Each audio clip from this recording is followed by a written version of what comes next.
नमस्कार दोस्तों, मेरा नाम है पुनीत और हमारा चर्चा का विषय है कक्षा 10 विषय विज्ञान का अध्याय 9 प्रकाश का परावर्तन तथा अपवर्तन।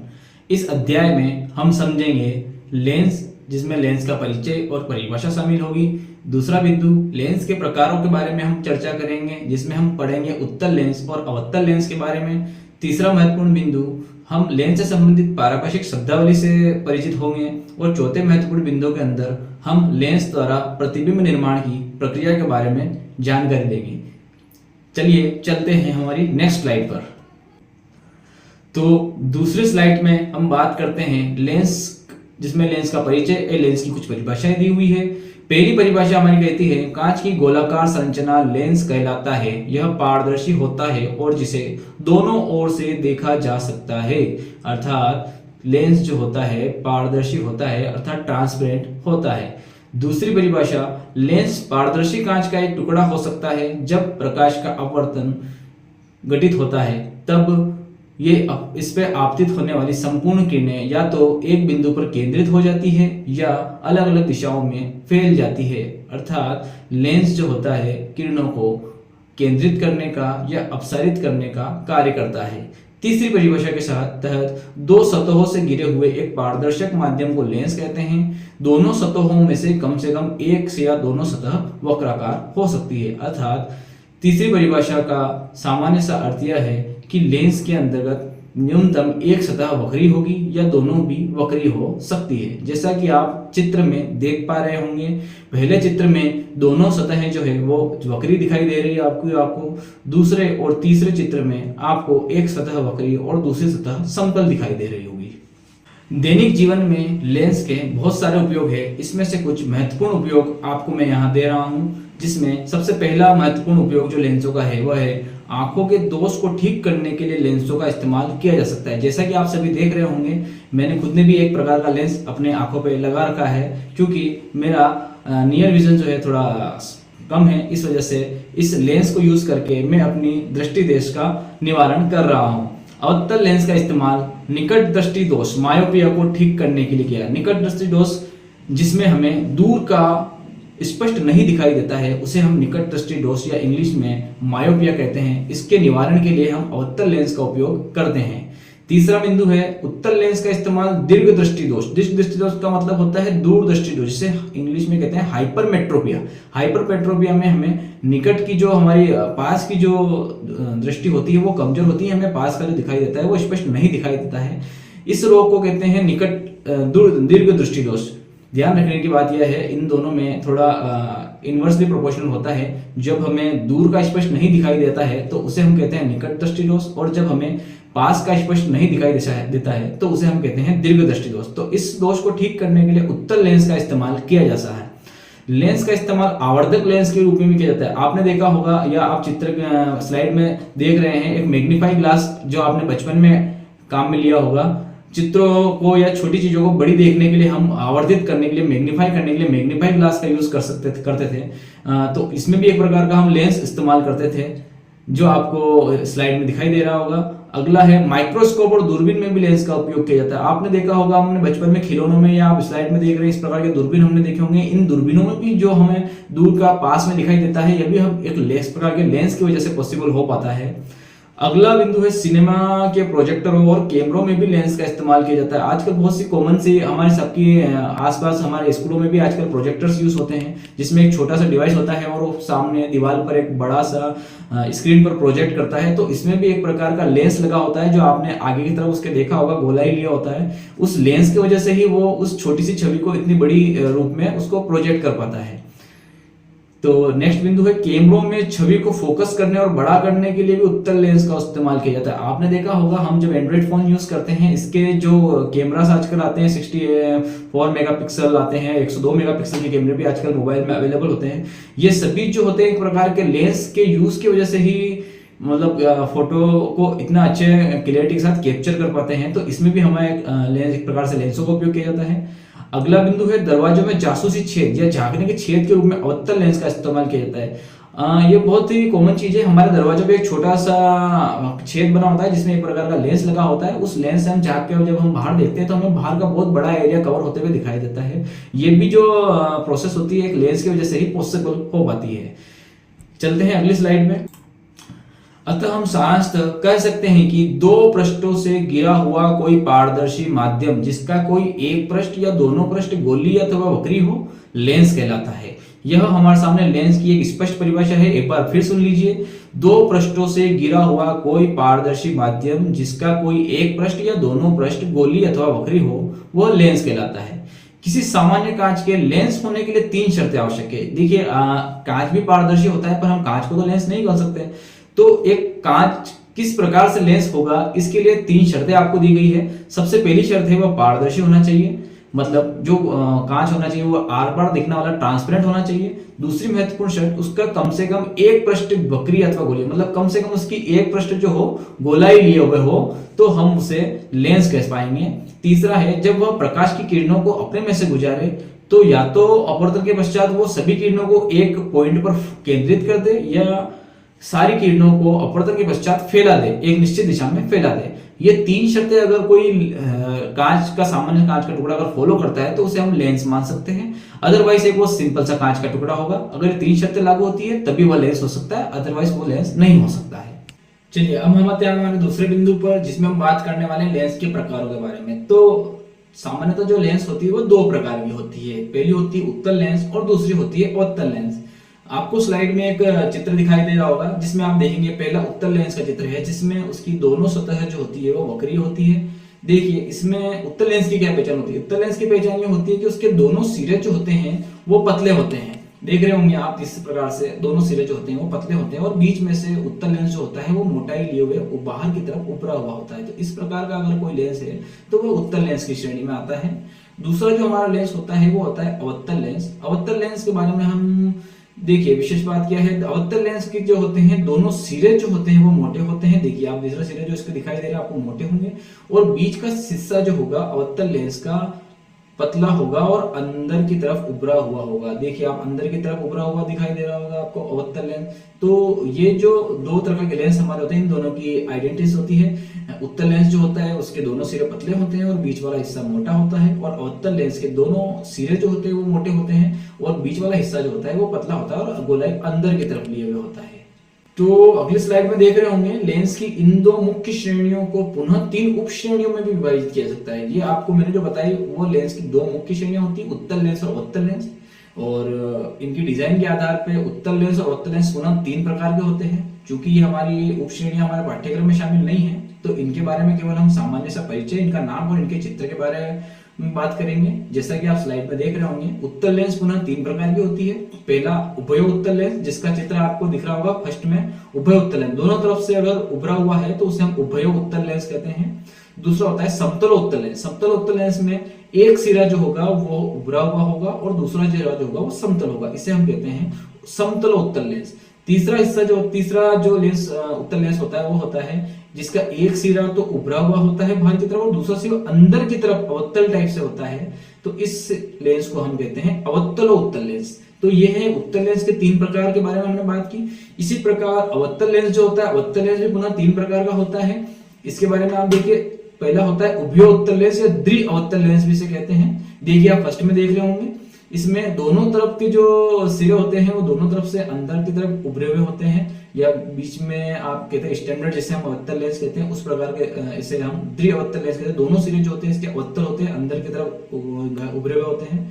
दूसरा प्रकार का जो अवतल लेंस होता है उसका एक तरफ का सिरा जो अवतल होता है, दूसरा जो सिरा होता है वो समतल होता है। इसे हम समतल अवतल लेंस, समतल अवतल लेंस का कॉम्बिनेशन जिसे हम समतल अवतल लेंस कहते हैं। तीसरा आप देखेंगे अवतल अवतल लेंस, दोनों सिरे जो होंगे वो बाहर के अंदर के एक सिरा अंदर की तरफ और दूसरा भी सिरा, दोनों ही सिरे इसके अवतल होंगे, अतः इसे हम अवतल अवतल लेंस कहते हैं। तो स्लाइड में आप देख रहे होंगे उत्तल लेंस और अवतल लेंस के जो 3 टाइप है और उनके तीनों के चित्र आपको दिख रहे हैं। ये आपके सामने से जानकारी के लिए आपको बताए गए हैं, ये आपके पाठ्यक्रम में से शामिल नहीं है।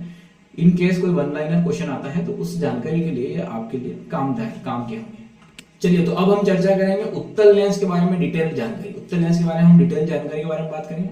तो देखिए इसकी परिभाषा, ऐसा लेंस जिसके दोनों सिरे पतले हों और बीच का हिस्सा गोलाई लिए बाहर की तरफ उभरा हुआ हो वह उत्तल लेंस कहलाता है। सॉरी, उत्तल लेंस किरणों को अपने में से गुजारने के पश्चात एक ही बिंदु पर फोकसित, केंद्रित या अभिसारित, तीनों एक ही बातें हैं। फोकसित मतलब एक जगह सेंट्रलाइज करता है, दूसरा केंद्रित और तीसरा अभिसारित कर देता है। इस कारण इस लेंस को अभिसारी लेंस भी कहते हैं। जैसा कि आप चित्र नंबर 2 में देख रहे होंगे, यह एक उत्तल लेंस दिख रहा है। इसमें समांतर आपतित किरणें जब उत्तल लेंस के ऊपर आपतित होती है तो यह अपवर्तन के पश्चात सारे एक बिंदु F पर केंद्रित हो गई है और यहीं पर हमारा प्रतिबिंब बनता है। अर्थात ये सारी किरणों को जो होता है यहाँ केंद्रित करता है, अभिसारित करता है, फोकसित करता है। इस वजह से उत्तल लेंस को हम अभिसारी लेंस भी कहते हैं। अगली स्लाइड में हम देखेंगे उत्तल लेंस के उपयोग हमें दिए गए हैं। उत्तल लेंस का इस्तेमाल क्या क्या इस्तेमाल होते हैं उत्तल लेंस के बारे में आइए हम देखते हैं। उत्तल लेंस का इस्तेमाल माइक्रोस्कोप जैसे आपने बायोलॉजी की लैब में देखा होगा, एक छोटा सा उपकरण होता है जिसमें हम बैक्टीरिया वगैरह या छोटे जो चीजें होती है बिल्कुल जो हमें आंखों से नॉर्मल आंखों से नहीं देख सकते उसको हम उस पर रखते हैं और उसके बाद उसको सेट करके उसका बड़ा इमेज देखते हैं उस माइक्रोस्कोप के थ्रू। तो उस माइक्रोस्कोप में भी जो उपयोग किया जाता है वो उत्तल लेंस का उपयोग किया जाता है। इस प्रकार आवर्धक चश्मे, जो ये मैंने चश्मा यूज किया, इस प्रकार के चश्मों में भी लेंस का उपयोग किया जाता है। और दूरबीन में जो जनरल सी बात है, हम जो दूरबीन के द्वारा हम बहुत दूर की चीजें पास में देखते हैं उसमें भी एक प्रकार का हम उत्तल लेंस उपयोग में लेते हैं। इन लेंसों में आने वाली प्रकाश किरणों को एक खास बिंदु पर केंद्रित किया जाता है। जैसा कि आपने आपको उत्तल लेंस की प्रॉपर्टी के बारे में बताया था, उत्तल लेंस जो होती है सभी किरणों को किसी एक खास बिंदु पर फोकसित कर देती है, केंद्रित कर देती है, अभिसारित कर देती है। उत्तल लेंस का उपयोग कैमरों में भी किया जाता है और कैमरे में मौजूद उत्तल लेंस स्पष्ट तस्वीरों के लिए प्रकाश को केंद्रित करता है। जैसा कि हमने पहले भी पढ़ा है, कैमरों में भी उत्तल लेंस का उपयोग किया जाता है। अब उत्तल लेंस का उपयोग हाइपरमेट्रोपिया यानी दूरदृष्टि दोष, जैसे आपने पहले बात करी थी दूरदृष्टि दोष, क्या होता है इसमें दूरदृष्टि दोष में हमें पास का स्पष्ट नहीं दिखाई देता है। शब्द पे मत जाइएगा, दूरदृष्टि दोष आपको कंफ्यूज करने के लिए है। दूरदृष्टि दोष के अंतर्गत हमें निकट का जो होता है वो कम दिखाई देता है, ना कि दूर का कम दिखाई देता है। तो इस दोष के निवारण के लिए भी हम उत्तल लेंस का उपयोग करते हैं। एक और विशेष देखो उसका उपयोग घड़ी साज, आप कभी घड़ी ठीक करवाने गए होंगे तो घड़ी के छोटे छोटे पुर्जों के लिए जो घड़ी साज होता है अपनी आंख में एक तरह का काला सा उपकरण फिट करता है, उसके बाद उस घड़ी को रिपेयर करता है। तो वो भी एक तरह का उत्तल लेंस होता है जिसमें एक उत्तल लेंस लगा होता है जो छोटे छोटे घड़ी के पुर्जे होते हैं उसको बड़ा इमेज करके घड़ी साज को देखने में मदद करते हैं। तो उसमें हम उत्तल लेंस का इस्तेमाल करते हैं। नेक्स्ट है, हमारी आंखों में भी प्राकृतिक उत्तल लेंस होता है। यह उत्तल लेंस प्रकाश किरणों को केंद्रित करता है। देखिए सबसे बड़ी बात, हमारी आंखें में भी आपको एक प्रकार का उत्तल लेंस होता है जो कि क्या करता है, किसी भी ऑब्जेक्ट, जब भी कोई वस्तु हम जब भी कोई चीज देख पा रहे हैं उससे आने वाली किरणें हमारी आंख पर पड़ती है तो वो लेंस क्या करता है, हमारा रेटिना जहां हमारा प्रतिबिंब बनता है उस प्रतिबिंब पर उन सभी किरणों को फोकसित करता है। इसी वजह से हमें उस ऑब्जेक्ट की जो होती है क्लियर इमेज दिखाई देती है। तो ये थे उत्तल लेंस के उपयोग। चलते हैं हम अगली स्लाइड पर। देखिए उत्तल लेंस के उपयोग के बारे में कुछ आपको फोटो दिखाई दे रहे होंगे। पहला जो मैग्नीफाइंग ग्लास मैंने आपको बताया था, सूक्ष्मदर्शी, जिसे हम बचपन में काफी खेले होंगे, आप भी खेले होंगे, मैं भी खेला हूँ। एक साइड में आपको दिख रहा है लेंस के एप्लीकेशन दिख रहे हैं जिसमें आपको कैमरा दिखाई दे रहा है, दूरबीन दिखाई दे रहा है, माइक्रोस्कोप जो आपने देखा नहीं हो तो माइक्रोस्कोप, इस प्रकार की चीज होती है इसे माइक्रोस्कोप कहते हैं। और इस प्रकार के लेंस, इंट्राओक्यूलर लेंस, बहुत बार हम आंखों का ऑपरेशन कराने के बाद हॉस्पिटल द्वारा हमारे आंखों पे एक प्रकार का लेंस फिट कर दिया जाता है जिसके द्वारा हमारा चश्मा हट जाता है, वो भी एक प्रकार का लेंस होता है। इसके अलावा आप दूरबीन देख सकते हैं, दूरदर्शी यंत्र देख सकते हैं।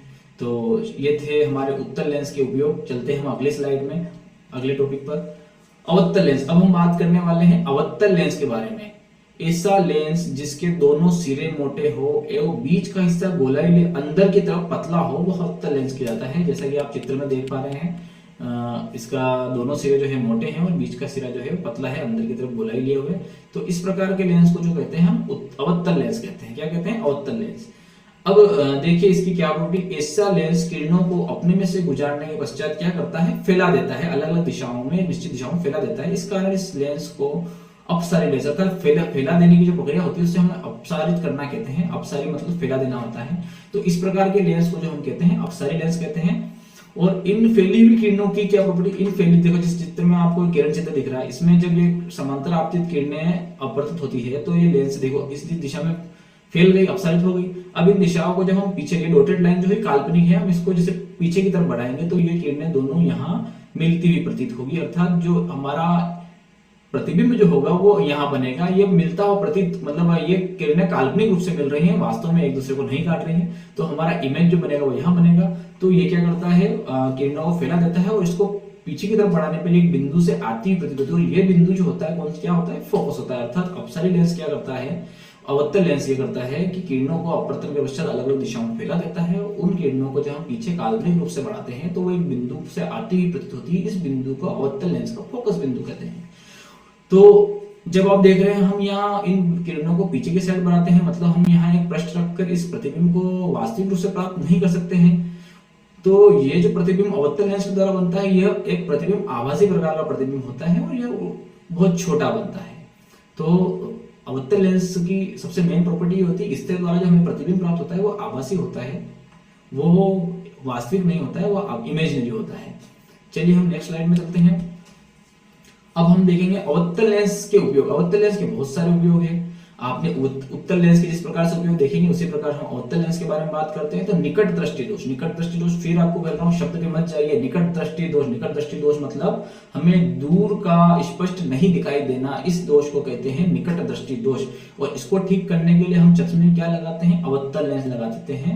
इस अवतल लेंस के उपयोग से क्या होता है, प्रकाश की किरणें जो होती है हमारे रेटिना पर जहां उसका इमेज बनना चाहिए वहां फोकसित हो जाती है, वहां पहुंच जाती है, उससे हमें स्पष्ट दिखाई देता है, जिससे हमें दूर की चीजें साफ दिखाई देती है। अर्थात दूर की चीजें साफ देखने के लिए हम किस लेंस का उपयोग करेंगे, अवतल लेंस का उपयोग करेंगे। नेक्स्ट उपयोग देखिए, अवतल लेंस का इस्तेमाल फ्लैश लाइट बल्ब में प्रकाश निकलने वाले प्रकाश को बढ़ाने के लिए किया जाता है। आपने देखा होगा जब आप बल्ब डायरेक्ट चलाएंगे तब क्या होता है, इसकी रोशनी इतनी नहीं होती, पर फ्लैश लाइट, ये फ्लैश लाइट दिख रही होगी आपको, फ्लैश लाइट का जो बल्ब होता है इसकी रोशनी दूर तक होती है। तो इसमें क्या किया जाता है, इस बल्ब के आगे एक अवतल लेंस को जो होता है फिट कर दिया जाता है, ताकि उसका प्रकाश जो होता है अपसाइड फैल जाता है। हमें क्या चाहिए, ज्यादा प्रकाश चाहिए। ज्यादा प्रकाश कब होगा, जब किरणें दूर तक फैलेगी। तो उस फ्लैश लाइट के आगे अवतल लेंस लगा देने से प्रकाश दूर दूर तक फैल जाता है, जिससे उस बल्ब की रोशनी जो होती है थोड़ी हमें इंक्रीज होकर दिखाई देती है कंपेरेटिवली जब हम उस बल्ब को डायरेक्टली यूज करते हैं। अगला उपयोग, दरवाजे में झांकने के छेद में अवतल लेंस का इस्तेमाल किया जाता है। इससे दरवाजे के बाहर की चीज पर दिखाई देती है। ये देखिए आप दरवाजे के देखने के स्पाई होल बने हुए होते हैं, इस प्रकार के छेद बने हुए होते हैं, जिससे हम झांक के बाहर कभी कोई मेहमान आता है तो हम उसको देखने के लिए, या कोई चोर वगैरह कोई आते हैं तो हम उससे झांक के बाहर के साइड का देख लेते हैं, तो उसमें बहुत बड़ा एरिया जो होता है हमको दिखाई देता है। तो ये भी जो पॉसिबल होता है हमारे अवतल लेंस की वजह से पॉसिबल हो पाता है। अगला उपयोग देखते हैं, अवतल लेंस का इस्तेमाल दूरबीनों और दूरबीनों के एपिस में किया जाता है। दूरबीन जो जनरल से हमारे दूरबीन होते हैं, उन दूरबीनों में भी अवतल लेंस का उपयोग किया जाता है। नेक्स्ट है चिकित्सा, मौखिक गुहा, गले और कांच के अंदरूनी हिस्सों में देखने के लिए अवतल लेंस का इस्तेमाल करते हैं। हॉस्पिटल में जो डॉक्टर्स होते हैं वो भी हमारे जो इंटरनल पार्ट्स होते हैं बॉडी के, उसका क्लियर इमेज देखने के एक प्रकार से अवतल लेंस का इस्तेमाल करते हैं। अवतल लेंस का इस्तेमाल लेजर में भी किया जाता है। आपने देखा होगा बचपन में हम लेजर लाइट से काफी खेले होंगे। अभी रिसेंट में मेला गया, मेले में से भी लेजर लाइट आएंगे। उस लेजर लाइट का जब हम आगे की गोटी खोल देते हैं तो उसका जो प्रकाश होता है वो हमें ज्यादा दूर तक नहीं जा पाता है। उसके आगे जब हम वो एक लेंस जो होता है, उसमें जो लेंस लेजर लाइट के साथ आता है उसको फिट करते हैं, तो लेंस लेजर जो होता है काफी दूर तक जाता है। ये दूर तक जाने का कारण उस बल्ब की कैपेसिटी नहीं है, बल्कि वो जो कांच जो लेंस उसके आगे फिट होता है, उस लेंस की वजह से जो होता है हमें लेजर दूर तक जाता हुआ दिखाई देता है। तो उसमें भी हम अवतल लेंस का इस्तेमाल करते हैं। अवतल लेंस का इस्तेमाल डिजिटल कैमरों और मोबाइल फोन में भी किया जाता है। जनरल सी बात है, हमारे फोन्स में अलग अलग प्रकार के इमेजेस लेने के लिए अवतल लेंस का भी इस्तेमाल किया जाता है।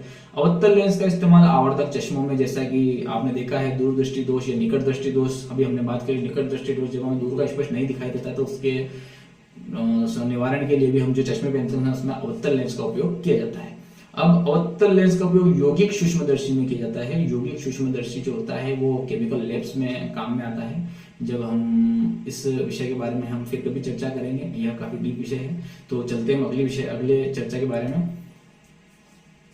अब देखिए उत्तल और अवतल लेंस का तुलनात्मक अध्ययन आपको दिखाया गया है। तुलनात्मक अध्ययन देखिए उत्तल लेंस और अवतल लेंस की क्या क्या प्रॉपर्टी होती है, इनके नाम में किस किस प्रकार के कंफ्यूजन होते हैं, ये सभी मैंने आपको यहाँ दिखाने की कोशिश की। उत्तल लेंस को हम दूसरा नाम क्या होता है, अभिसारी लेंस। अभिसारी लेंस किस वजह से, क्योंकि यह सारी किरणों को एक जगह केंद्रित कर देता है, फोकसित कर देता है, अभिसारित कर देता है। इस वजह से हम उत्तल लेंस को अभिसारी लेंस करते हैं। इंग्लिश वर्जन के बारे में बात करें तो उत्तल लेंस को कॉन्वेक्स लेंस कहते हैं। कॉन्वेक्स लेंस का मतलब होता है उत्तल लेंस।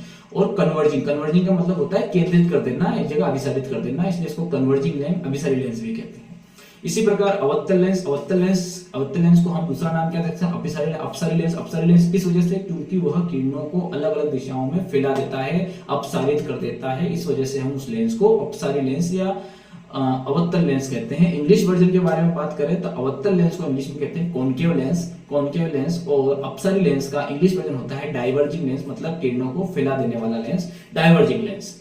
चलिए इनकी प्रॉपर्टी के बारे में बात कीजिए। देखिए तुलनात्मक अध्ययन के बारे में, ऐसा लेंस जिसके दोनों सिरे पतले हो और बीच का हिस्सा मोटाई लिए बाहर की तरफ उभरा हुआ हो तो वह उत्तल लेंस होता है। जैसा कि आप चित्र में देख रहे हैं, दोनों सिरे पतले हैं, बीच का हिस्सा मोटा है, जैसे हमने पहले भी चर्चा करी है, तो यह लेंस जो होगा उत्तल लेंस होगा। और ऐसा लेंस जिसके दोनों सिरे मोटे हो और बीच का हिस्सा जो हो वो पतला हो, मोटाई लिया, गोलाई लिया अंदर की तरफ हो, तो उत्तल लेंस होगा। चित्र में जैसा आप देख पा रहे हैं, दोनों हिस्से इनके मोटे हैं और बीच का हिस्सा जो है पतला है, गोलाई लिया अंदर की तरफ है। अगली महत्वपूर्ण बिंदु, ऐसा लेंस अपने में से गुजरने के बाद किरणों को एक बिंदु पर फोकसित, केंद्रित और अभिसारित कर देता है। देखिए बिंदु, सारी किरणों को इसने एक जगह फोकसित कर दिया है, केंद्रित कर दिया है, अभिसारित कर दिया है। इस कारण इस लेंस को क्या कहते हैं, अभिसारी लेंस कहते हैं, कन्वर्जिंग लेंस कहते हैं, कॉन्वेक्स लेंस कहते हैं, उत्तल लेंस कहते हैं। उत्तल लेंस के बारे में बात करती है, ऐसी लेंस किरणों को अपने में से गुजारने के पश्चात फैला देता है। ये देखिए, ये किरणों को फैला रहा है और अपसारित कर देता है, इस कारण ये लेंस को अपसारी लेंस कहते हैं। या फैली हुई किरणों को जब हम पीछे की तरफ मिलाते हैं तो ये एक बिंदु से आती हुई प्रतीत होती है। तो अपसारी लेंस, अवतल लेंस और कॉनकेव लेंस और डाइवर्जिंग लेंस, ये चारों नाम जो है वो अवतल लेंस के ही नाम है। चलते हैं हम अगली स्लाइड पर। अब लेंस से संबंधित कुछ पारिभाषिक शब्दावली, जो किस किस प्रकार के बिंदु, जो हम एक लेंस का डायग्राम देखते हैं स्टैंडर्ड, जैसा कि आपको इस स्लाइड के अंत में भी दो डायग्राम दिख रहे होंगे, इसमें C1 C2 दिख रहा है, आपको O दिख रहा है। तो ये चीजें क्या है, ये किन चीजों को ये रिप्रेजेंट करते हैं, इस पारिभाषिक शब्दावली के बारे में हम बात करेंगे। तो सबसे पहला बात आता है हमारा वक्रता केंद्र। वक्रता केंद्र क्या होता है, वक्रता केंद्र देखिए, पहले हम इसकी लैंग्वेज पढ़ लेते हैं। लेंस चाहे उत्तल हो या अवतल, लेंस चाहे उत्तल हो या अवतल, उसकी बात नहीं, वो लेंस किसी भी प्रकार का, उन दोनों में ये वक्रता केंद्र जो होता है कॉमन होता है। तो लेंस चाहे उत्तल हो या अवतल, उसमें दो गोलीय पृष्ठ होते हैं, देखिए आप इस उत्तल लेंस में ये एक पहला गोलीय पृष्ठ है और ये दूसरा गोलीय पृष्ठ है, और यह अवतल लेंस है, इसमें यह पहला गोलीय पृष्ठ है और दूसरा गोलीय पृष्ठ है। तो इन गोलीय पृष्ठों को एक गोले का कटा हुआ भाग माना जाता है और इस गोले का जो केंद्र होता है उसे हम लेंस का वक्रता केंद्र कहते हैं। तो देखिए, आप जब उत्तल लेंस में बात करते हैं, ये जो हिस्सा है, यह इस डॉटेड लाइन से जो रिप्रेजेंट गोला किया जा रहा है, उस गोले का कटा हुआ हिस्सा हम इस भाग को मान सकते हैं। तो इस गोले का जो केंद्र होता है ये C2, यह इस पृष्ठ का वक्रता केंद्र है। क्योंकि हमारे पास दो वक्र पृष्ठ है उत्तल लेंस में, इसलिए इसके दो वक्रता केंद्र होंगे, जिसे हम C1 और C2 से रिप्रेजेंट करेंगे। तो फिर से पढ़ लेते हैं, चाहे उत्तल लेंस हो या अवतल लेंस हो, उसे दो गोलीय पृष्ठ होते हैं, दोनों प्रत्येक गोलीय पृष्ठ को एक खोखले गोले का कटा हुआ भाग माना जाता है। तो इन गोलों के केंद्र को लेंस का वक्रता केंद्र कहते हैं। अवतल लेंस के बारे में बात करते हैं, इसके दो गोलीय पृष्ठ है, इन दोनों को खोखला गोले का कटा हुआ हिस्सा माना जाता है। इस वाले पृष्ठ को इस गोले का हिस्सा माना जाएगा, इस वाले पृष्ठ को इस वाले गोले का हिस्सा माना जाएगा। तो इन दोनों गोले के, इसका केंद्र है ये C1 और इसका केंद्र है C2। तो ये C1 और C2 क्या होंगे, इन दोनों पृष्ठ के वक्रता केंद्र होंगे। तो वक्रता केंद्र को हम किस अक्षर से रिप्रेजेंट करते हैं, इसे C से रिप्रेजेंट करते हैं। C से रिप्रेजेंट करने के कारण, चूंकि यह दो होते हैं, दोनों तरफ एक एक होता है, इसलिए ऐसे हम C1 और C2 का नाम देते हैं।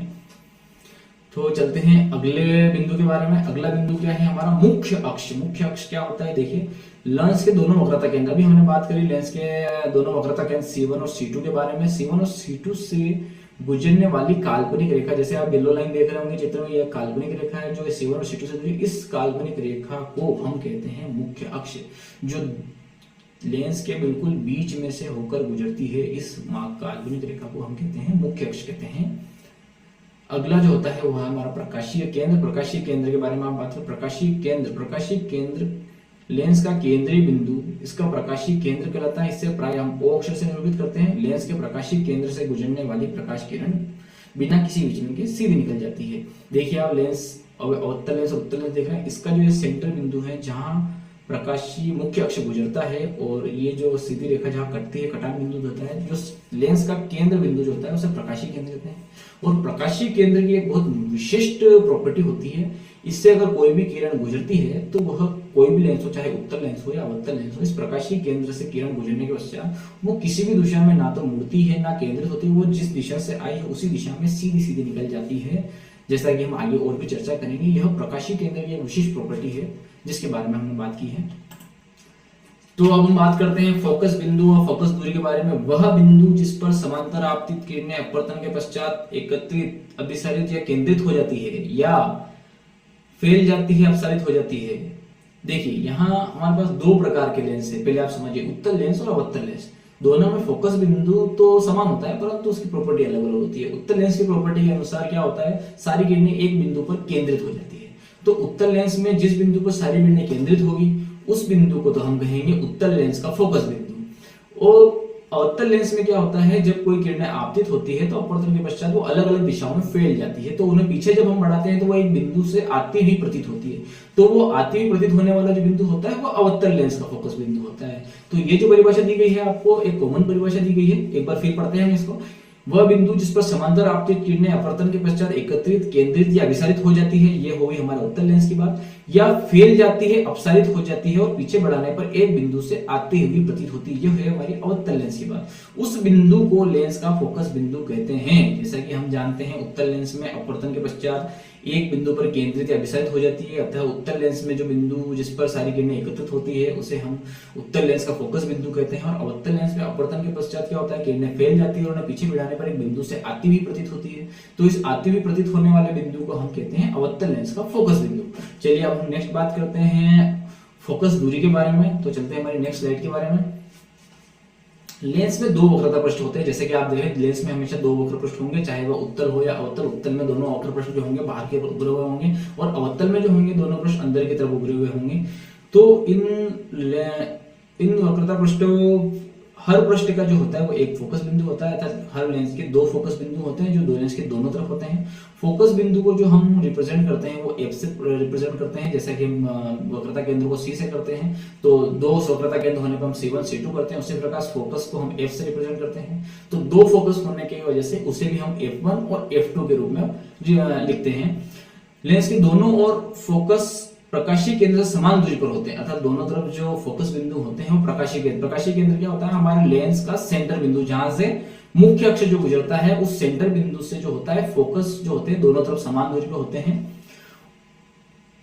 लेंस के मुख्य फोकस बिंदु एवं प्रकाशीय केंद्र के बीच की दूरी को फोकस दूरी कहते हैं। देखिए लेंस का जो फोकस बिंदु है F, उससे लेके लेंस का जो प्रकाशीय केंद्र, लेंस के अंदर जो स्थित सेंटर पॉइंट है उससे सीधी दूरी जो होती है उस दूरी को हम फोकस दूरी कहते हैं। आप देख रहे होंगे ये लेंस है जिस प्रकार से और ये इसका फोकस है, तो इस F से लेके इस लेंस के सेंटर में जो प्रकाशीय केंद्र होता है उस केंद्र तक की दूरी को हम क्या कहते हैं, फोकस दूरी कहते हैं। फोकस दूरी की एक प्रॉपर्टी हमारे सामने आ गई है, इसमें थोड़ा करेक्शन है, इसमें वक्रता केंद्र लिखा हुआ है, वक्रता केंद्र ना होगा वक्रता त्रिज्या है, अर्थात लेंस को जिस खोखले गोले का कटा हुआ भाग माना जाता है उसकी जो त्रिज्या होती है वो वक्रता त्रिज्या होती है और उस वक्रता त्रिज्या की आधी जो होती है वो फोकस दूरी होती है। तो फोकस दूरी के बारे में जो प्रॉपर्टी हमारे सामने निकल कर आ रही है, फोकस दूरी जो होती है वो वक्रता त्रिज्या की 2 गुना होती है, अर्थात जो हम लेंस को जिस खोखले गोले का कटा हुआ भाग मानते हैं उस गोले की जो त्रिज्या होती है उसको हम लेंस की वक्रता त्रिज्या कहते हैं, और वक्रता त्रिज्या का 2 गुना जब हम करते हैं तो उस लेंस की हमें फोकस दूरी मानती है। सपोज कीजिए अगर हम 3 सेंटीमीटर की एक गोला है जिसके हम एक हिस्सा काट के एक लेंस बनाते हैं तो उसकी वक्रता त्रिज्या जो होगी वो 3 सेंटीमीटर होगी।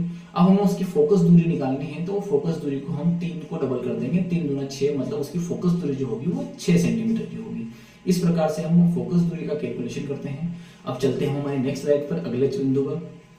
अब लेंस द्वारा प्रतिबिंब निर्माण की प्रक्रिया हम बात करने वाले हैं। लेंस द्वारा प्रतिबिंब निर्माण की प्रक्रिया, हम लेंस द्वारा प्रतिबिंब निर्माण की प्रक्रिया बाद में समझेंगे, उससे पहले हमें समझना होगा प्रतिबिंब निर्माण के लिए क्या क्या आवश्यक शर्तें हैं, किस प्रकार की जो महत्वपूर्ण बातें हैं उनको हमें समझना होगा। सबसे पहले जो होगा लेंस द्वारा प्रतिबिंब निर्माण की प्रक्रिया में सबसे महत्वपूर्ण बात है ये, लेंस प्रतिबिंब का निर्माण सिर्फ और सिर्फ तभी हो सकता है जब कोई भी न्यूनतम 2 किरणें जो होगी वो एक दूसरे को काटती हो। जहां किरणें एक दूसरे को काटती होगी उस बिंदु वो मुख्य अक्ष के मध्य जो होगा वो प्रतिबिंब का निर्माण होता है।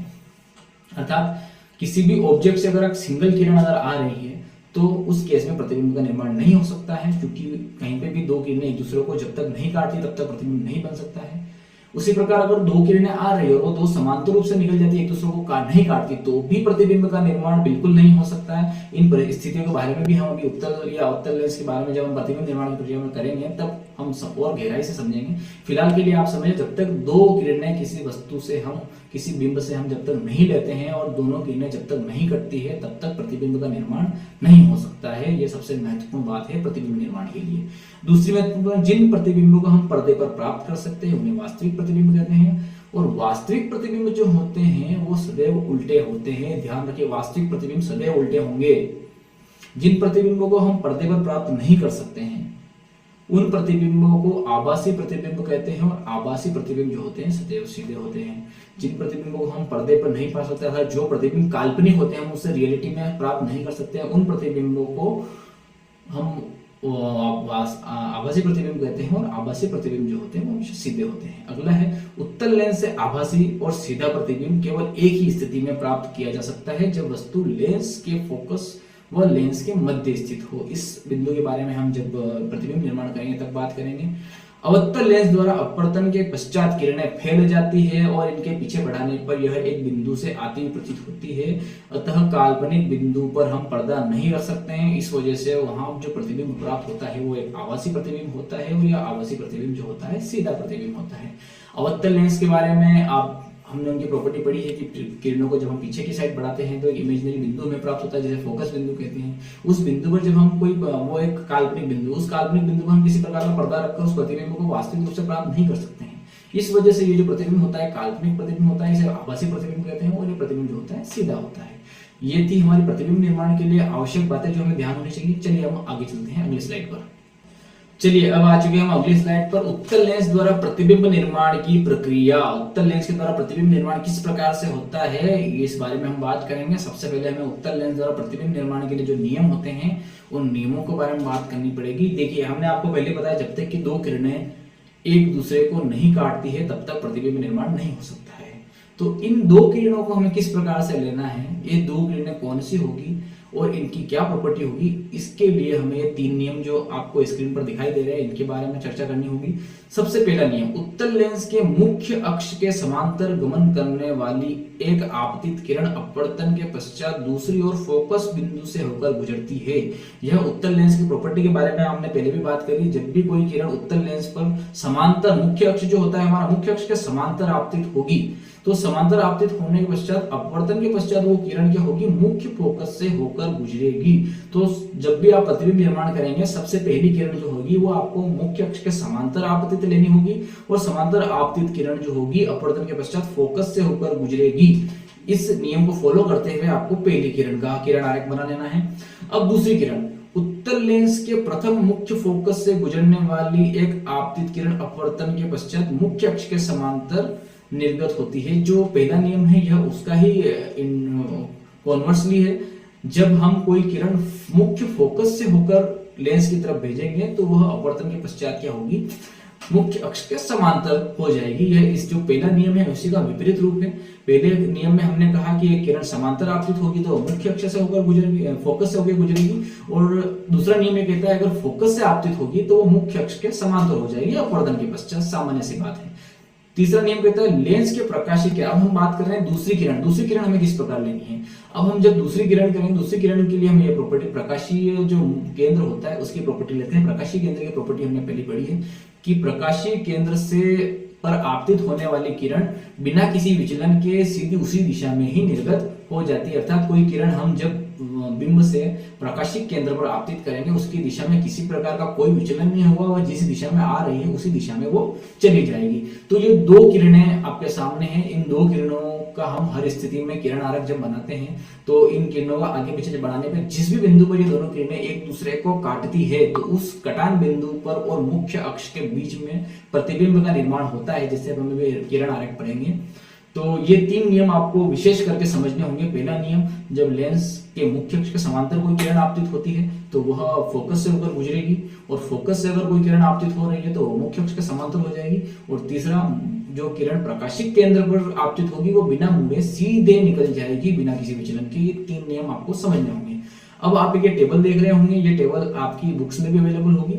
यह बिंब की स्थिति जो होता है ये कॉलम रिप्रेजेंट कर रहा है, और प्रतिबिंब की स्थिति ये कॉलम रिप्रेजेंट करता है। प्रतिबिंब की प्रकृति किस प्रकार होगी, वह आभासी होगा, छोटा होगा, बड़ा होगा, ये प्रकृति इन दो कॉलम के द्वारा बताई गई। इस कॉलम को हम समझेंगे किरण आरेख के बारे में अगली स्लाइड में। तो चलते हैं अगली स्लाइड में। देखिए, ये आपको जो उत्तल लेंस से जो प्रतिबिंब निर्माण होता है उसकी 6 स्थितियां, जो संभावित 6 स्थितियां हैं, उस 6 स्थितियों के किरण आरेख दिखाई दे रहे हैं, और उन 6 स्थितियों का आपको वर्णन दिखाई दे। तो पहली स्थिति के बारे में बात करते हैं, जब बिंब अनंत पर स्थित होगा। पहले चित्र के बारे में हम देखते हैं। आप देख रहे हैं ये सभी किरणें अनंत से आ रही है। तो जब अनंत से कोई किरण आएगी तो उत्तल लेंस की प्रॉपर्टी के अनुसार क्या होगा, समांतर आपतित किरणें अपवर्तन के पश्चात कहां जाएगी, फोकस पर होकर जाएगी, या फोकस पर निर्गत होगी। ये देखिए, समांतर आपतित किरणें जो है सारी वो फोकस पर केंद्रित हो रही है। तो इस जगह जो होगा हमारा प्रतिबिंब बनेगा। तो इस प्रतिबिंब को आप देखिए, यह प्रतिबिंब वास्तविकता में सारी रेखें जो हो रही है यहाँ केंद्रित हो रही है। तो यहाँ हम अगर एक पर्दा रखें या एक सफेद कागज रखें तो हमें प्रतिबिंब जो होगा उस कागज पे प्राप्त हो जाएगा। तो यह जो प्रतिबिंब, अब इसकी प्रकृति के बारे में आप बात करेंगे। सबसे पहले तो अनंत से किरणें आई तो प्रतिबिंब कहाँ बना, आपके फोकस बिंदु पर बना। प्रतिबिंब किस प्रकार का बना दिख रहा होगा आपको, ये सभी एक छोटे से बिंदु पर केंद्रित हो गई है। तो प्रतिबिंब बहुत ही छोटा और बिंदुवत बनेगा। ये तो हुआ प्रतिबिंब की साइज के बारे में बात। अब यह प्रतिबिंब क्या होगा, आप देखिए, यहाँ हम पर्दा रख के प्राप्त कर सकते हैं, क्योंकि यह किरणें वास्तव में यहाँ मिल रही है, ना कि काल्पनिक रूप से। तो हम यहाँ पर्दा रखेंगे, तो पर्दा रखने पर अगर हमें प्रतिबिंब प्राप्त होगा, तो हमने क्या बात कर दी, पर्दा रखने पर जब हमें कोई प्रतिबिंब प्राप्त होता है तो वो कौन सा होता है, वास्तविक प्रतिबिंब होता है। और वास्तविक प्रतिबिंब अगर हमें प्राप्त होता है तो वास्तविक प्रतिबिंब की प्रकृति क्या होती है, वो हमेशा उल्टा होता है, उल्टा होता है। समझिए, तो इसमें देखिए, जब बिंब अनंत पर स्थित है तो प्रतिबिंब फोकस बिंदु पर बनेगा, यह वास्तविक होगा, उल्टा होगा और अत्यधिक छोटा होगा, बिंदु के आकार का होगा। यह पहली स्थिति के बारे में हमने चर्चा की। अब दूसरी स्थिति के बारे में है, जब वस्तु जो बिंब होगा, जो मतलब वस्तु या बिंब होगा 2f से परे। 2f से परे का मतलब होता है अनंत और 2f इसके बीच में। अच्छा, 2f का मतलब होता है वक्रता केंद्र C, जो कि मैंने आपको पहले बताया था, C को ही 2f कहते हैं, ठीक है ना। तो ये आप देखिए, 2f और अनंत के बीच में एक बिंब हमने रख दिया गया है। अब पहली किरण हम क्या करेंगे, मुख्य अक्ष के समांतर आपतित करेंगे। तो ये समांतर आपतित किरण क्या होगी, अपवर्तन के पश्चात फोकस से होकर गुजर जाएगी। ये फोकस से होकर हमने गुजार दी। अब दूसरी किरण क्या लेंगे हम, प्रकाशीय केंद्र से होकर गुजारेंगे। तो ये प्रकाशीय केंद्र से किरण यहाँ आई, और प्रकाशीय केंद्र से गुजरने के बाद क्या होगी, यह बिना विचलन के सीधे निकल जाएगी। तो ये सीधे निकल गई, आप देखो। अब ये दोनों किरणें कहाँ कट रही है, यहाँ एक दूसरे को काट रही है। तो हम मुख्य अक्ष और इन कटान बिंदु के बीच में एक सीधी रेखा खींचेंगे।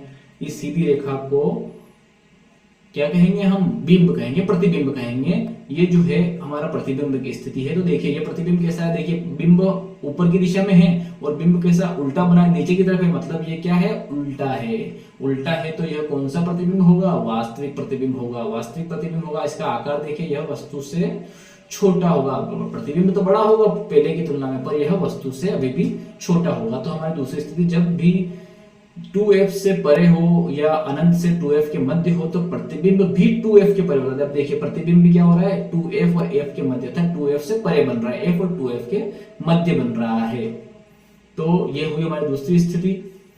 इसका प्रतिबिंब किस प्रकार का होगा, वास्तविक होगा, उल्टा होगा और वस्तु से छोटा होगा। अब तीसरी स्थिति के बारे में बात करते हैं, जब वस्तु 2f पर स्थित हो, अर्थात ये देखो 2f पर हमने वक्रता केंद्र पर एक वस्तु को रख दिया है। तो इसमें वही पहले तो होगी समांतर आपतित किरण, जो अपवर्तन के पश्चात फोकस से होकर गुजरेगी। दूसरी किरण प्रकाशीय केंद्र पर आपतित होगी, जो बिना मुड़े सीधे निकल जाएगी। तो ये दोनों किरणें जो होगी यहाँ पे कटान करेगी, और ये बिंदु को हम मुख्य अक्ष को यहाँ मिलाने पर ये कहाँ कटती है, 2f अर्थात वक्रता केंद्र पर कटती है। तो इसको जो प्रतिबिंब बनेगा वो कहाँ बनेगा, वक्रता केंद्र पर बनेगा। आप देखिए, बिंब ऊपर की दिशा में है और प्रतिबिंब नीचे की दिशा में है। तो प्रतिबिंब किस प्रकार का बन रहा है, उल्टा प्रतिबिंब बन रहा है। और उल्टा प्रतिबिंब अगर बन रहा है तो किस प्रकार का होगा, ये वास्तविक प्रतिबिंब होगा। और यह देखिए, आप आकार में वस्तु के लगभग बराबर आपको दिखाई दे रहा है। तो यही थी हमारी स्थिति 3, जब भी वस्तु 2f पर स्थित हो तो प्रतिबिंब भी 2f पर बनता है और यह वास्तविक, उल्टा और वस्तु के बराबर बनता है। यह थी हमारी स्थिति तीसरी। अब हम बात करेंगे स्थिति 4 के बारे में। चित्र 4 के बारे में चर्चा करेंगे। जब बिंब F व 2F के मध्य हो, जब F और 2F के मध्य हमने ये वस्तु रख दी है, तो वही हमारी दो किरणें, पहली किरण प्रकाश मुख्य अक्ष के समांतर आपतित किरण जो मुख्य फोकस से होकर गुजरेगी, दूसरी हमारी किरण प्रकाशिक केंद्र से निकलेगी जो कि कहाँ जाएगी, सीधी निकल जाएगी बिना मुड़े। ये दोनों किरणें कहाँ मिल रही है, इस जगह मिल रही है। इस बिंदु को यहाँ मुख्य अक्ष से मिलाने पर प्रतिबिंब कहाँ प्राप्त हो रहा है हमें, बस प्रतिबिंब जो प्राप्त हो रहा है वह हमें कितना 2F व अनंत के मध्य प्राप्त हो रहा है। 2F और इधर आ गया अनंत, 2F और अनंत के बीच में प्रतिबिंब प्राप्त हो रहा है। और देखिए बिंब तो है ऊपर, प्रतिबिंब है नीचे, मतलब ये कौन सा प्रतिबिंब है, उल्टा प्रतिबिंब है। और उल्टा प्रतिबिंब है तो वो कौन सा प्रतिबिंब होगा, वास्तविक प्रतिबिंब होगा, वास्तविक प्रतिबिंब होगा। अब इसकी आकार के बारे में बात करें तो वस्तु तो छोटी दिखाई दे रही है, प्रतिबिंब में बड़ा दिखाई दे रहा है। तो यह है स्थिति 4। जब बिंब F और 2F के मध्य स्थित हो तो प्रतिबिंब 2F और अनंत के मध्य बनेगा। यह प्रतिबिंब वास्तविक बनेगा, उल्टा बनेगा और वस्तु से बड़ा बनेगा। ये हुई हमारी 4 स्थितियां उत्तल लेंस से प्रतिबिंब निर्माण की। अब हम बात करते हैं जब बिंब को हम फोकस बिंदु पर ही रख दें तो क्या होगा। देखो फोकस बिंदु पर हमने प्रतिबिंब को रख दिया। अब हमने क्या पढ़ा था, फोकस दो किरणें वापस समांतर आपतित किरण फोकस से होकर गुजरेगी और प्रकाशित केंद्र पर आपतित किरण बिना मुड़े सीधी निकल जाएगी। अब ये दोनों किरणें जब आप देख रहे हो, ये दोनों किरणें एक दूसरे के समांतर है और ये समांतर किरणें कहीं पे भी एक दूसरे को नहीं काटती है। ऐसा आपने गणित में पढ़ चुके होंगे। तो ये दो किरणें एक दूसरे को कहीं नहीं काट रही है, तो प्रतिबिंब का निर्माण इस परिस्थिति में कभी भी नहीं हो सकता है। तो जब प्रतिबिंब F पर हो तो प्रतिबिंब नहीं बन पाता है, क्योंकि समस्त किरणें जो होती है समांतर रूप से निर्गत हो जाती है और समांतर किरणें एक दूसरे को नहीं काटती है। और प्रतिबिंब निर्माण के लिए हमारी किरणों का काटना बहुत ही आवश्यक है।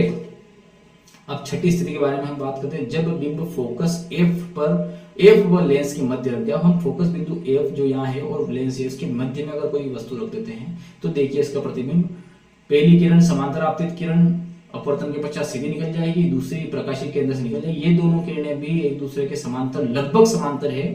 इन दोनों किरणों का हम पीछे बढ़ाते हैं तो बहुत दूरी पर एक जगह ये बिंदु पर कट जाती है। तो यहाँ पर जो प्रतिबिंब हमें प्राप्त होता है, काल्पनिक बिंदु से ये किरणें मिल जाती है। यहाँ हम सीधी रेखा खींचते हैं तो ये हमारा प्रतिबिंब जो होता है वह इस स्थिति में प्राप्त होता है। अब ये प्रतिबिंब आप देखिए वस्तु के दूसरी तरफ प्राप्त बन रहा है, इमेजिनरी बन रहा है। इस पर हम पर्दा रखकर, इस जगह हम पर्दा रखकर इस प्रतिबिंब को नहीं प्राप्त कर सकते। इस वजह से यह प्रतिबिंब क्या होता है, आभासी प्रतिबिंब होता है। आप देखिए वस्तु भी ऊपर है, वस्तु भी इस दिशा में है और प्रतिबिंब भी इस दिशा में है। तो ये प्रतिबिंब क्या होगा, सीधा होगा, आभासी होगा, वस्तु से छोटा बनता है। ये हुआ हमारी प्रतिबिंब निर्माण की उत्तल लेंस की छठी स्थिति। तो ये 6 स्थितियां हैं। इन 6 स्थितियों को आशा है आप समझ गए होंगे। अब हम बात करते हैं अवतल लेंस द्वारा, या एक देखिए एक स्लाइड और मैंने आपके लिए दी है समझने के लिए। ये उत्तल लेंस की 6 स्थितियां हैं और इनके द्वारा जो किरण आरेख है इनको आप देख कर अपनी समझ के हिसाब से पढ़ सकते हैं। इनको मैंने इन शॉर्ट आपको दर्शाने की कोशिश की है परीक्षा के दृष्टिकोण से याद रखने के लिए। तो इस प्रकार से ये प्रतिबिंब निर्माण की प्रक्रिया होती है उत्तल लेंस पे। अब हम बात करेंगे अवतल लेंस के बारे में। जैसा कि हम जानते हैं अवतल लेंस में सभी किरणों को जो होता है अपसारी कर देता है, फैला देता है और यह किरणें पीछे बढ़ाने पर एक बिंदु जिसे फोकस कहते हैं से मिलती हुई प्रतीत होती है या आती प्रतीत होती है। इस कारण लेंस द्वारा प्रतिबिंब निर्माण में बिंब की स्थिति चाहे कहीं पर भी हो, बिंब चाहे हम कहीं पे भी रखें अवतल लेंस में, इसका प्रतिबिंब जो होगा फोकस बिंदु और फोकस और प्रकाशिक केंद्र के बीच ही बनता है। और यह प्रतिबिंब जो होता है सदैव आभासी होगा, सीधा होगा और वस्तु से छोटा बिंदुवत होगा। तो अवतल लेंस से बनने वाला प्रतिबिंब आभासी, सीधा और छोटे आकार का होता है। यह प्रतिबिंब लेंस के फोकस और प्रकाशिक केंद्र के बीच बनेगा सदैव। चाहे हम वस्तु को किसी भी जगह शिफ्ट कर देते हैं, प्रतिबिंब इसी दिशा, इसी स्थिति में बनेगा। देखिए इसकी 2 स्थितियां, जब वस्तु को हम अनंत पर रखते हैं, ये हमने अनंत से किरणें आपतित हो रही है तो ये किरणें फैला देगा। फैलाने के बाद इन किरणों को जब हम पीछे की तरफ बढ़ाते हैं तो एक बिंदु पर आती प्रतीत होगी, तो ये फोकस F पर मिलेगी तो हमारा प्रतिबिंब जो होगा वो यहाँ बनेगा। तो ये बिंदु पर किरणें आती हुई प्रतीत हो रही है, इसका मतलब हम यहाँ पर्दा रखते हैं तो पर्दा रखने पर क्या होगा, किरणें हमें वास्तविक प्रतिबिंब हम इस पर्दा रखकर इस पर प्राप्त नहीं कर सकते हैं। तो ये जो प्रतिबिंब होगा आभासी प्रतिबिंब होगा और आभासी प्रतिबिंब जो होता है हमेशा सीधा होता है और छोटा होता है। देख रहा होगा बिंदु के आकार का बन रहा है प्रतिबिंब, तो ये छोटा बनेगा। तो ये थी पहली स्थिति। दूसरी स्थिति अवतल दर्पण में अनंत और F फोकस के बीच में अगर हम कोई वस्तु रखते हैं, ये अनंत है और यह F है, F के बीच में हमने एक वस्तु रखी तो समांतर आपतित किरण अपवर्तन पश्चात फैल जाएगी और इसको पीछे बढ़ाने पर यह फोकस F से आती हुई प्रतीत होगी। प्रकाश के प्रकाशीय केंद्र, लेंस के प्रकाशीय केंद्र पर आपसे किरण सीधी निकल जाएगी तो इस किरण का ये कटान बिंदु हो गया। इस कटान बिंदु पर हमारा प्रतिबिंब का निर्माण होता है। आप देखिए, बिंब है बड़ा और प्रतिबिंब है छोटा, बिंब भी है इसी दिशा में और प्रतिबिंब है इसी दिशा में, तो ये प्रतिबिंब क्या होगा, आभासी होगा, छोटा होगा और सीधा होगा। ये है उत्तल अवतल लेंस द्वारा प्रतिबिंब निर्माण की प्रक्रिया। तो इस प्रकार से हम उत्तल लेंस और अवतल लेंस की सभी स्थितियों के बारे में चर्चा कर चुके हैं। आशा है आपको लेंस की परिभाषा, लेंस के प्रकारों, लेंस की पारिभाषिक शब्दावली और लेंस से प्रतिबिंब निर्माण की संपूर्ण प्रक्रिया आपके समझ में आई होगी। इसी उम्मीद के साथ यही मैं अपना टॉपिक को विराम देता हूं। धन्यवाद।